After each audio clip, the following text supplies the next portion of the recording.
Hello friends, I am Dr. Preeti Singh from Punarnama Ayurvedic Center, Indore, MP. This video is for आज का case. Friends, ऐसे patient अक्सर हमारे पास आते हैं जिनको मेल पेशेंट्स जिनके टॉप रेयरिंग मतलब ऊपर की डेंसिटी काफ़ी कम हो चुकी है और एज 30-35 ऐसा रहती है. तो फ्रेंड्स, ये जो केस रहता है जो इस स्टेज में हमारे पास आता है जिसमें काफ़ी लॉसेस हो चुके होते हैं और रूट भी डेड हो रहे होते हैं, तो इसमें डिफरेंशियल डायग्नोसिस बहुत इंपॉर्टेंट होता है कि क्या ये फैमिली वाला बाल्डनेस है, मतलब क्या ये एंड्रोजेनेटिक एलोपेशिया है या फिर ये किसी और कारण से बहुत ज़्यादा लॉस हो चुका है, या इसमें दोनों कारण शामिल हैं, एंड्रोजेनेटिक एलोपेशिया भी है और इसमें किसी इन्फेक्शन या किसी और चीज़ से भी लॉसेस हुए हैं.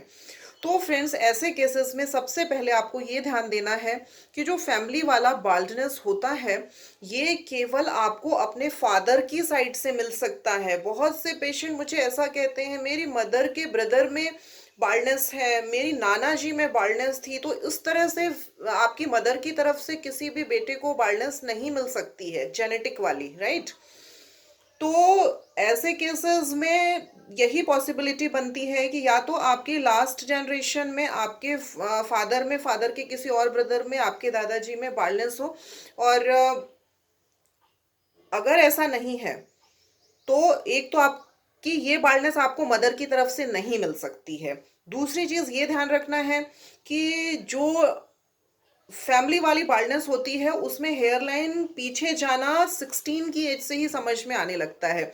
लेकिन चूंकि हम इस पे इतना ध्यान नहीं देते, टालते जाते हैं, तो बच्चा जब 22-23 के अराउंड आता है तब हेयर लाइन काफी पीछे समझ में आने लगती है. ये फैमिली वाले बाल्डनेस की मैं बात कर रही हूँ. और उसके बाद वह सेकेंड थर्ड स्टेजेस उसकी बढ़ती जाती हैं.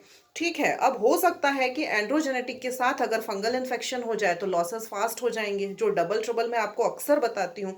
अब हो सकता है कि इसके साथ में दूसरा और कोई कारण ना हो, कोई इन्फेक्शन ना हो, कोई डेफिशिएंसी साइन ना हो, मतलब ये शुद्ध एंड्रोजेनेटिक एलोपेशिया ही है, फैमिली वाला बाल्डनेस ही है. अब मान लीजिए कि इसमें फैमिली हिस्ट्री भी नहीं मिल रही है और इन्फेक्शन भी नहीं मिल रहा है, तो हो सकता है कि ये एंड्रोजेनेटिक एलोपेशिया आपकी ही जनरेशन से दिखाई देना शुरू हुआ हो, राइट. एक ये पॉसिबिलिटी भी बनती है.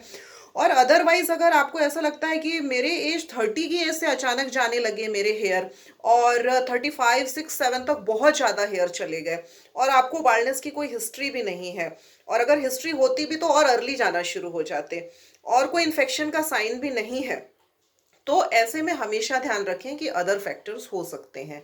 न्यूट्रिशन है, कोई मेजर चेंज है आपके टाइम टेबल में, आपका प्लेस चेंज हुआ है, इस तरह के चेंजेस मिल सकते हैं.